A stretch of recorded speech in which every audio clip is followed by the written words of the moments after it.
Et à Ottawa, tu le disais, Jean-François, l'adoption du projet de loi sur la COVID-19, ça devait être qu'une formalité, finalement, une nuit de longues discussions. Les élus fédéraux devaient l'adopter là, au cours des prochaines heures. C'est fait maintenant, comme tu disais, un projet d'aide de 82 milliards de dollars. C'est du jamais vu pour répondre à cette crise en ce moment.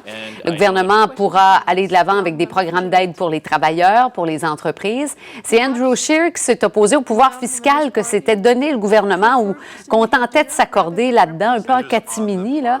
Finalement, il a obtenu quelques concessions après des négociations. Ça s'est terminé à 2 heures cette nuit, en l'absence du Bloc québécois. Les libéraux proposaient d'accorder au Conseil des ministres le pouvoir de faire des dépenses sans obtenir au préalable l'approbation des parlementaires. Pourquoi est-ce que le Bloc a abdiqué ses responsabilités en ne participant pas aux négociations, en étant absent de la tête des négociations? Les négociations de nos deux partis se sont terminées jusqu'à 2 heures du matin cette nuit, Monsieur le Président. Le Bloc n'était pas là. Pourquoi? Nous autres, on avait négocié la veille. On était en contact constant avec le gouvernement.